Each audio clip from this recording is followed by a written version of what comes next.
Yeah.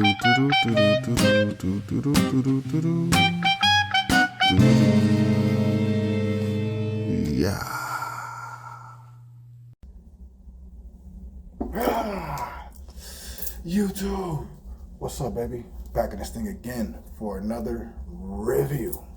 This is Q's Insight. I am Callie, and today we're here to talk about Loki Season 2, alright? So this just came out today. I know for some people they've gotten, I don't know if they've gotten the first episode, like, prior, or they had, like, either the full season or like the first few episodes. I'm not sure, but I know people have been giving reviews about this this show or this season, which is season 2, before it was even released. So I had to go ahead and just go full in right now, and I don't want to like spoil it too much, like I said, because it just came out today. I know everybody's gonna watch it pretty much. Loki is a popular series, so I'm expecting everybody to watch it. Or just about, you know what I'm saying? But yeah, so we just got this today, you know what I'm saying? But anyways, if you've been to this channel before, you know how we do it. We started off with the premise, 3 favorite scenes, the grade, and then we on to the next one, right? So again, we got Loki Season 2, Episode 1, and this episode is entitled Ouroboros. Which is actually a character's name on here. It's a new character. So, in the beginning of this episode, we see Loki is having a time glitch, a time malfunction, a time slip, all right? Whatever you want to say, where he's going from where he's at in current time to where he's at in current time, but in the past, you know what I'm saying, like way in the past, whatever it may be, right? And he's trying to get a hold of why this is happening. At the same time of that happening, he's still freaking out about how the last season ended, right? And then he notices that when he goes from current time to the past, he's seeing Jonathan Major's character, which is King. He's seeing like statues of him and like representations of him, and this is something scary. So he wants to find Morbius to warn Morbius and let the others know that Kang is on his way, right?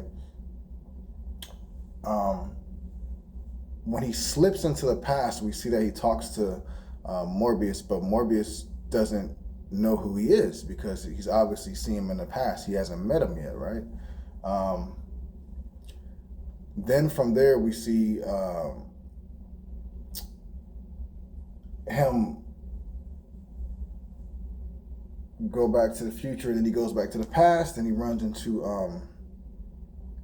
what is the guy's name? Casey, right? And then Casey doesn't remember who he is.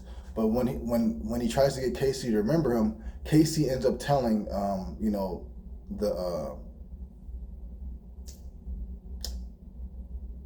TVA that he found Loki, because this is in the past now. So now they're trying to catch him, whatever it may be.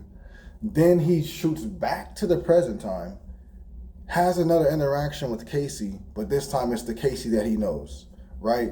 And then we find out that still, the branches of dimensions or times, whatever you want to say, are still branching off and spreading out.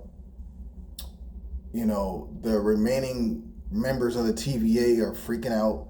You know what I'm saying? Like the higher ups are freaking out, whatever it may be, because they don't know what's going on. They don't know what to do. They've been always taught to minimize this, and this is not minimizing. This is just total outbursts of what they don't want to happen. So they have a situation where they have a meeting, and they have Morbius there, and they're trying to get Morbius to explain exactly what's going on, along with B-15's character, right?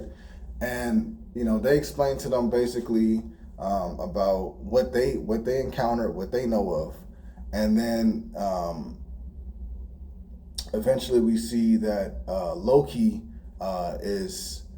Like I said, he had been looking for Morbius, and the Casey of that time, when he eventually went over there, told him that Morbius is in the meeting. So, he goes back in the past and then goes back to the future, goes back to the present time. And when he comes back to the present time, he's in the meeting with Morbius and B-15 explaining about da-da-da-da-da, right? So he's trying to explain Loki when he gets there. He's trying to explain to the higher ups that are there having a meeting that look like you think you know what's going on, but you don't know what's going on. And the person that really is ruling everything and is doing everything and is behind everything is coming. And he's not only just coming by himself, but he's coming with multiple versions of himself. This is about to be utter chaos. Like, you think what's going on now is going to be crazy? No. When this dude gets here and he has his devastation and he lays it out, he lays out his ultimate plan, like, we're about to be, wiped out type stuff.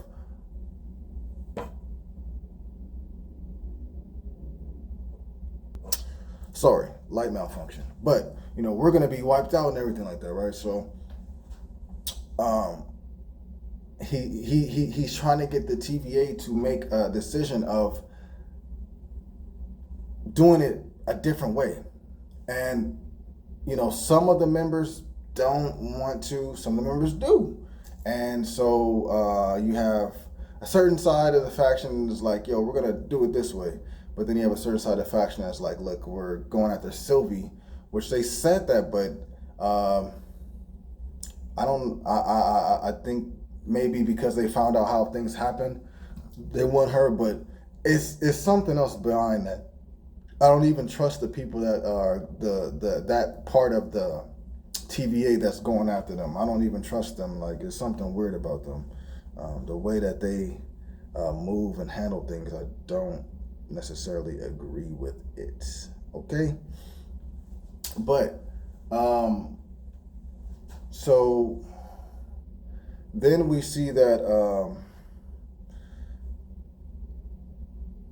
Loki and Morbius end up having to try to find a way to fix this timeline branching, right? So they end up running into this guy named Ouroboros, right? Ouroboros ends up telling them that there's a way, and he also knows of the time slip that Loki is having. Reason being is because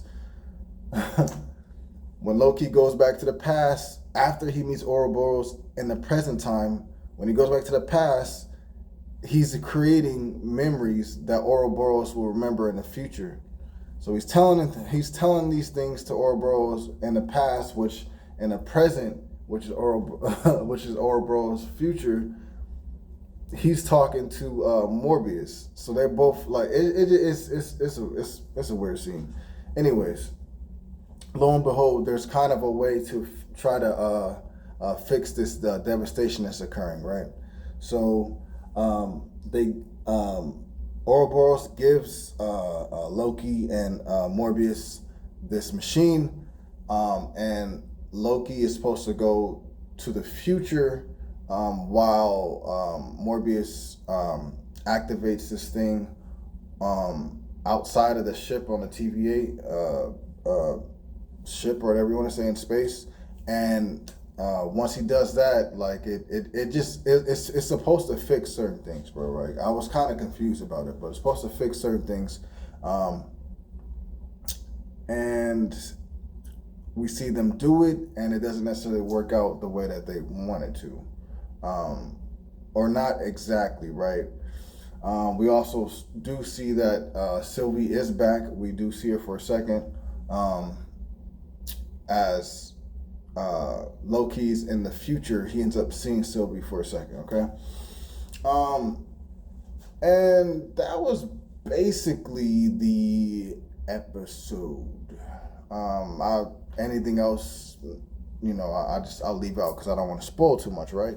But that's basically the premise of the episode. The episode, to me, I thought it was cool. I'm happy to have Loki back.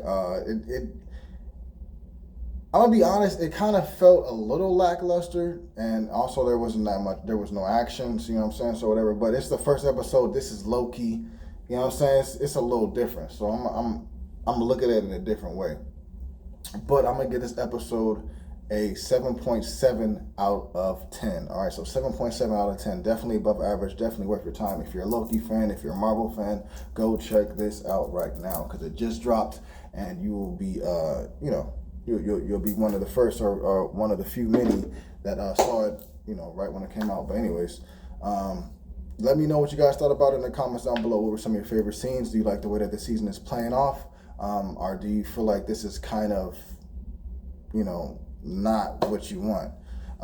Let me know about that in the comments down below. All right, please remember to like, subscribe, and share. As always, this is Q's Insight. I am Kelly. Until next time.